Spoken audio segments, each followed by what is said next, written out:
Social media پر دلچسپ خبریں تو بہت سی ہی، لیکن کچھ ایسی ہوتی ہیں جو سب کی توجہ حاصل کر لیتی ہیں۔ اس خبر میں آپ کو اسی حوالے سے بتائیں گے۔ زنجیر میں جکڑی قبر۔ 90 سال سے خیبر پختونخوا میں ایک قبر کو زنجیر سے قید کیا ہوا ہے۔ 1930 میں ہونے والے واقعات جو کہ برطانوی حکومت کے خلاف تھے، اس میں کئی افراد اپنی جان سے چلے گئے تھے۔ 1929 سے ہی برطانوی راج کے خلاف خدائے خدمتگار تحریک کا آغاز کیا گیا تھا۔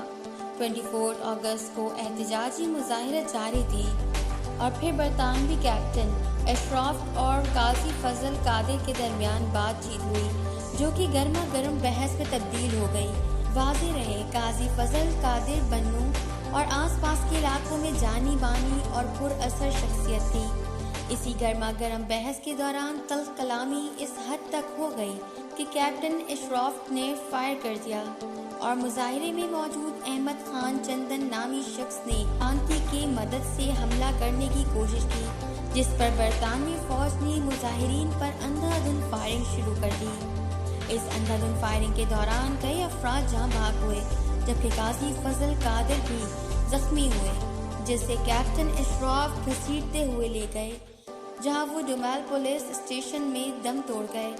اس حوالے سے برطانوی فوجی اس حد تک غصے میں تھے کہ ان کے مرنے کے بعد میت بھی ورثہ کے حوالے نہیں کی، بلکہ قاضی صاحب کی قبر وہیں بنوائی اور بطور سزا قبر کو زنجیروں میں جکڑوا دیا۔ مقدمہ بھی درج ہوا اور قید کی سزا سنائی گئی۔ یہ اپنی نوعیت کا انوکھا مقدمہ تھا۔ قیدی درخت۔ خیبر پختونخوا میں ایک ایسا درخت موجود ہے جو گزشتہ کئی سالوں سے قید ہے۔ یہ بات سننے میں بھی حیرت انگیز لگتی ہے کہ کسی درخت کو گرفتار کر لیا ہو۔ عام طور پر جب ہم میں سے کوئی درخت کو زنجیروں میں ڈال دے تو لوگ بے وقوف سمجھتے ہیں، لیکن خیبر ایجنسی کے لنڈی کوتل چھاؤنی میں واقع اس برگد کے درخت پر زنجیر کسی اور نے نہیں بلکہ برطانوی فوجی افسر ڈالی تھی۔ یہ کہانی بھی کافی منفرد اور دلچسپ ہے، کیونکہ برطانوی فوجی ایک درخت سے ڈر گیا تھا۔ وہ اس حد تک خوف میں مبتلا تھا کہ اسے کچھ سمجھ ہی نہیں آیا۔ دراصل ہوا کچھ یوں کہ انگریز جب سرحدی علاقوں میں موجود تھے تو قبائلی بھی اپنی زمینوں کو بچانے کے لیے لڑ رہے تھے، جس کی وجہ سے انگریز ہر لمحہ ایک خوف میں مبتلا ضرور رہتے تھے۔ 1898 میں چھاؤنی کے دورے پر آئے جیمز اسکاٹ نے رات کے وقت شراب کا نشہ کیا ہوا تھا۔ نشے کی حالت میں جب وہ اس برگد کے درخت کے قریب گئے تو انہیں یوں لگا جیسے یہ درخت بھی ان پر حملہ کرنے آ رہا ہے۔ یہ دیکھتے ہی فوجی افسر نے جوانوں کو اس درخت کو گرفتار کرنے کا حکم دیا۔ جوانوں نے حکم کی تعمیل کرتے ہوئے اس درخت کو گرفتار کر لیا۔ گرفتار کچھ اس طرح کیا کہ درخت کی ٹہنیوں پر زنجیریں ڈال کر زمین میں بڑی کیلوں سے باندھ دیا۔ جوان بھی افسر کے اس عمل پر حیران تھے، مگر نشے میں دھت افسر کے حکم کو یہی سمجھ کر پورا کر رہے تھے کہ افسر نے کہا ہے۔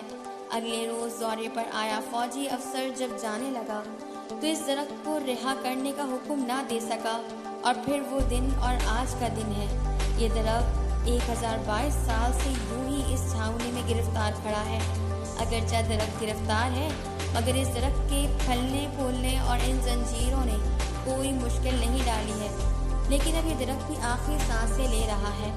درخت پر ایک تختی بھی لگی ہے جو کہ اس پورے واقعے کو آپ بیتی کے طور پہ بیان کر رہی ہے کہ میری کہانی میری زبانی۔